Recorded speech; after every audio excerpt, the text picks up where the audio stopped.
Hello, friends, and welcome back to Stories About Entitled People. Let's dive into a tale of language barriers, persistence, and an unexpected shopping companion.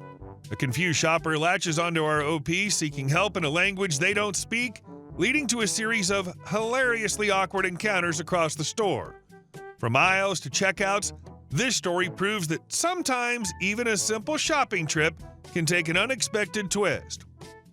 But before we begin, best way to support our channel is to leave comments, like, and subscribe with the turned-on bell so you don't miss the new video every single day.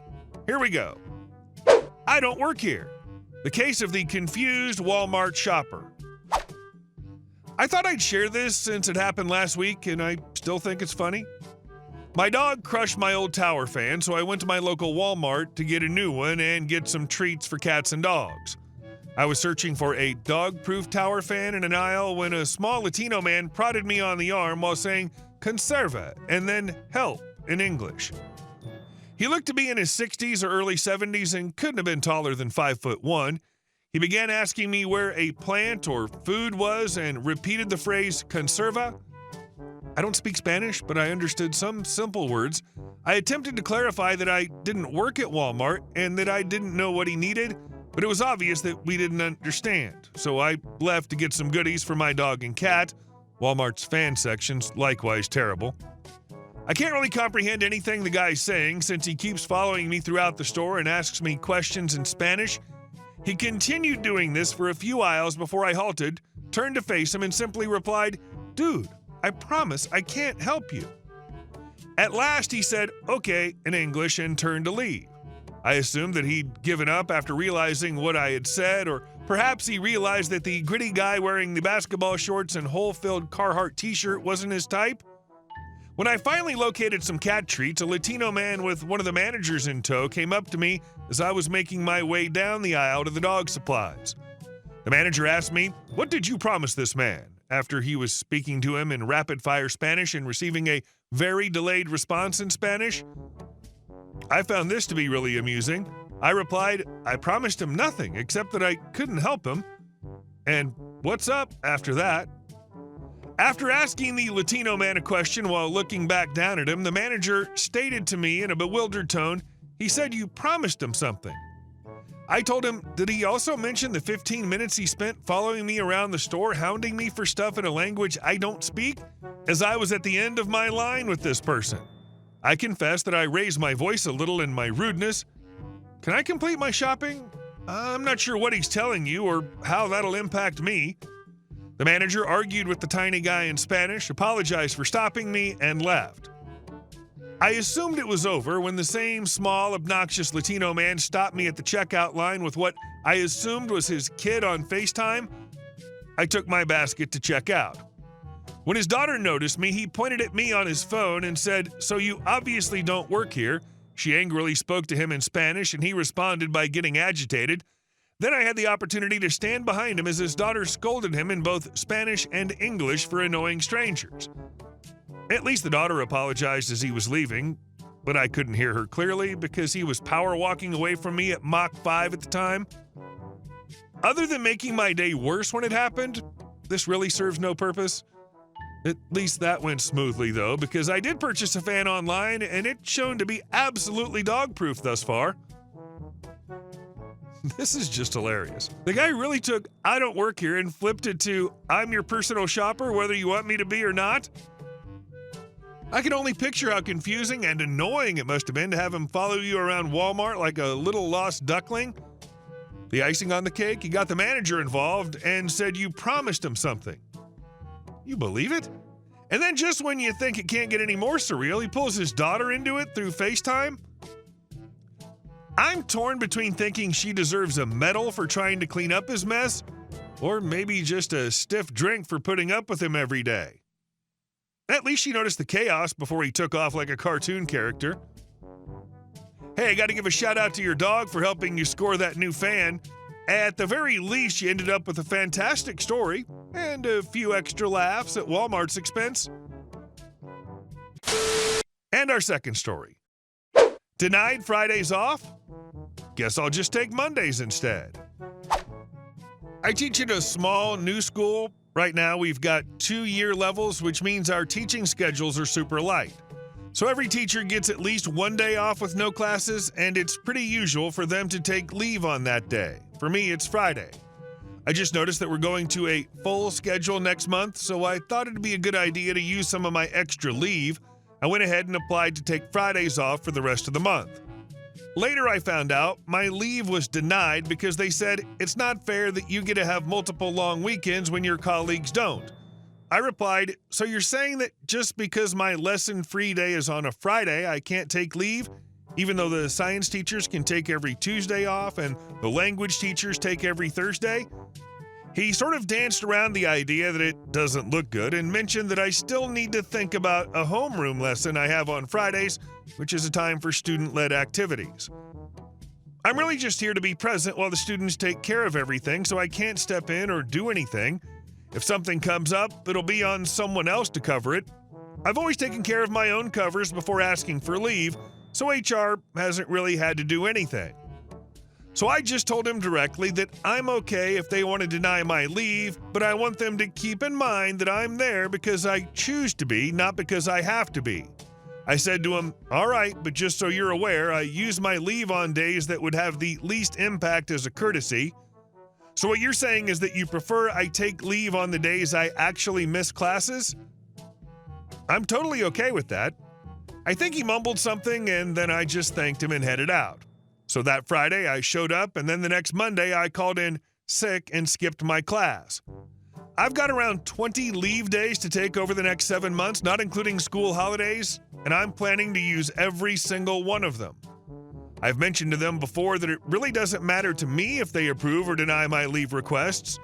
Honestly, 80% of the time I've taken leave in the last 2 years has been unpaid, and I'm not really worried about the money.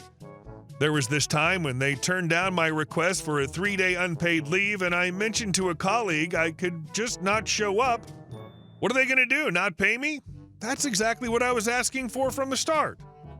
So either way, I'm getting what I want. I'm the only teacher for the most popular elective subject in the school, so they definitely need me more than I need them. It's a bit of a niche thing, so finding a replacement isn't exactly a walk in the park. Plus, I've got both qualifications and the experience in my field, so any replacement they find's likely going to be not as good. Your approach to handling this is brilliant. Comply with their rules, but on your terms. The next 7 months are going to be a wild ride for HR as they struggle your well-deserved leave days. Hopefully, they'll learn the lesson you're teaching them. Maybe next time they'll think twice before denying something so trivial. And our last story. The fence that backfired. How my dad outsmarted a greedy neighbor. The cast. Dad, my father, the hero of this story. Paul, the entitled son of our sweet neighbor. A few years ago, my dad decided to build an extension on the side of his house. His yard had this little stretch that curved around the side, and it seemed like the perfect spot for some extra space. Before starting anything, my dad did the neighborly thing and asked the elderly gentleman next door if it was okay to build near the shared boundary. Of course, the older man said with a smile. Go ahead, it's your yard. With his blessing, my dad got to work. Things were going smoothly until the older man fell ill and his son Paul swooped in like a vulture circling a carcass. Paul took one look at the construction and came storming over. What the hell is this? Paul barked. You're building on my dad's property. My dad, ever the gentleman, stopped construction immediately. I didn't realize there was an issue, he said calmly. I'll halt the work for now. Paul, clearly seeing an opportunity, insisted that my dad's extension encroached on their land. My dad, being the decent guy he is, offered a simple solution. Look, he said, I didn't mean to cause any problems. How about I buy the section I'm building on? I'll give you $5,000 for it. Paul crossed his arms, his lips curling into a smug smirk. $5,000? Are you kidding me? No deal. Not wanting to escalate things, my dad doubled the offer. Fine, $10,000, no hassle. It's a small patch, and this way everyone's happy. Paul, now visibly salivating over the prospect of squeezing out more money, shook his head. Nope, it's still not enough. You're way past our property line anyway. Check the lines if you don't believe me. My dad raised an eyebrow. Are you sure you don't want to take the money? Paul scoffed. Not for what you're offering. Check the property lines, buddy. So my dad did exactly what Paul demanded. My dad paused the project and went digging through city records. After some effort and probably a few phone calls to the right people, he got his hands on the original property plans. He meticulously measured and confirmed the property lines. That's when he discovered the truth. Not only was his extension not encroaching on the neighbor's property, but their fence was actually built a good quarter of the way into our yard. With a spring in his step and a Cheshire cat grin, my dad went back to Paul with the evidence in hand. Paul, I checked the property lines like you suggested, my dad said, holding out the documents. Turns out not only was I building entirely on my property, but your dad's fence is about 25% over the line into my yard. You'll need to move it. Paul's face turned crimson. What? That's impossible, he spluttered, snatching the papers from my dad. See for yourself, my dad replied cheerfully. The lines are clear. I've even highlighted the encroachment for you. Paul's expression morphed from confusion to horror as he realized his greedy little scheme had backfired spectacularly. Not only had he blown a $10,000 offer for a tiny patch of land, but now his family had to tear down and relocate their precious fence. Paul fought it tooth and nail, trying to argue with my dad, but the facts were the facts. Eventually, he had no choice but to back down. The fence was moved, giving my dad back his rightful yard space. He resumed his construction project without a hitch. As for Paul, he sulked around for weeks, glaring daggers at my dad whenever they crossed paths. My dad, of course, couldn't resist throwing in a little jab. Thanks for making me check the property lines, Paul. You really saved me a lot of trouble, he said with a wink. So if your neighbor's kid insists you check the property lines, do it. You might just save some cash and gain some land in the process. This story is a masterclass in patience, strategy, and letting someone's arrogance be their undoing. Paul thought he could bully your dad into handing over a pile of cash, but instead he got a lesson in overplaying his hand. Your dad offering $10,000 for a tiny strip of land was more than generous, but Paul's greed blinded him to the very facts he demanded to be checked. And when your dad unearthed the property line, proving the fence was encroaching on his land, that's just poetic justice. Not only did Paul miss out on the money, but he also had to eat the humiliation of tearing down the fence. Your dad handled it like a true pro, staying calm and turning the tables without breaking a sweat. Let this be a warning to anybody tempted to pick a fight over property lines. You might just hand your neighbor an unexpected victory. Hey guys, thank you all for watching the video. I'll see you in the next one.